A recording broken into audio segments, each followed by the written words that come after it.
Shalom saudara-saudara yang dikasihi Tuhan. Hari ini, renungan masa Prapaskah kita terambil dari Ibrani 9 ayat 28. Demikian pula, Kristus hanya satu kali saja mengorbankan dirinya untuk menanggung dosa bagi banyak orang. Sesudah itu, ia akan menyatakan dirinya sesekali lagi tanpa menanggung dosa untuk menganugerahkan keselamatan bagi mereka yang menantikan dia. Saudara-saudara, kita pasti pernah melakukan pengorbanan. Bisa jadi pengorbanan itu kita lakukan untuk studi kita, pekerjaan kita, orang yang terkasih, untuk kesehatan kita, dan bahkan untuk berbagai macam cita-cita dan harapan kita. Lebih lagi, kita juga memberikan pengorbanan bagi pelayanan kita di gereja, bagi Tuhan. Ketika kita melakukan pengorbanan, terkadang kita mau melakukannya, kadang kita menolak untuk melakukannya. Kadang kita suka cita untuk melakukannya, tetapi kadang kita menyesal sudah melakukan pengorbanan itu. Tetapi pengorbanan kita adalah pengorbanan yang terbatas, yang bisa dirasakan hanya oleh sebagian orang yang dekat dengan kita. Atau bahkan pengorbanan kita hanya lakukan bagi diri kita sendiri. Ini adalah pengorbanan yang terbatas.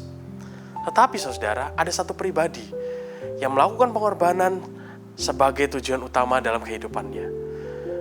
Ada satu pribadi yang memiliki pengorbanan yang berdampak bagi semua orang. Dan pengorbanannya sangat dibutuhkan bagi semua orang, sadar atau tidak. Ada satu pribadi yang membayar untuk apa yang tidak dia lakukan, supaya orang lain mendapatkan sesuatu yang dia butuhkan tanpa usahanya sendiri. Hanya ada satu pribadi yang mampu melakukan pengorbanan ini. Hanya ada satu pribadi yang memenuhi syarat untuk melakukannya. Dan hanya ada satu pribadi yang pengorbanannya sungguh-sungguh berkenan bagi Tuhan. Saudara-saudara, di dunia ini begitu banyak sekali pengorbanan. Ada miliaran pengorbanan yang bisa kita lihat. Tetapi hanya ada satu pengorbanan yang dapat dirasakan oleh begitu banyak orang. Bukan hanya di dunia ini, tetapi untuk selama-lamanya. Sudah selesai. Pengorbanan ini sudah selesai dilakukan oleh Dia. Oleh Dia, Anak Domba, Yesus Kristus, Tuhan kita. Yang jadi perenungan bagi kita hari ini, pertanyaannya adalah, apakah kita sudah merasakan pengorbanan ini dan menyadari bahwa ada orang yang sudah berkorban bagi kita dan menebus dosa kita, memberikan sesuatu yang kita butuhkan tanpa usaha kita. Yang kedua, apakah kita sudah sadar dan kemudian menerima anugerah itu dan pengorbanan itu menjadi sesuatu yang berharga bagi kita? Yang ketiga, apakah ketika kita tahu bahwa ketika ada sebuah pengorbanan yang begitu besar, kita menyadari bahwa pengorbanan itu adalah sesuatu yang berharga dan yang terpenting dalam kehidupan kita? Atau kita merasa bahwa pengorbanan ini adalah sebuah tindakan atau kegiatan yang tidak ada manfaatnya dan faedahnya bagi kita? Yang jadi pertanyaan terakhir, saudara, apakah kita pernah bersyukur ketika kita menyadari bahwa ada pengorbanan Allah yang begitu besar dalam kehidupan kita?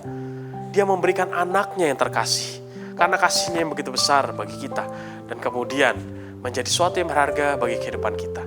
Sudahkah saudara-saudara berterima kasih atas hal tersebut? Biarlah saudara, perenungan ini menjadi pemikiran kita dan perenungan bersama-sama bagi kita semua di masa Lent ini. Kiranya ketika kita bisa menyadari dan membuat kita semakin bisa memaknai pengorbanan Kristus dalam kehidupan kita. Dan ketika kita menyadari bahwa ini adalah sebuah pengorbanan yang berharga, kita juga rindu membagikan pengorbanan itu kepada orang-orang lain di sekitar kita. Dan kiranya mereka juga bisa merasakan pengorbanan yang sama yang kita rasakan, dan boleh menyimpannya dalam hati mereka sebagai sesuatu yang berharga di dalam kehidupan kita. Kiranya pengorbanan Kristus bukan hanya berlaku bagi kita, tetapi bagi semua orang. Tuhan Yesus memampukan kita menjadi berkat, dan Tuhan Yesus memberkati kita semua. Amin.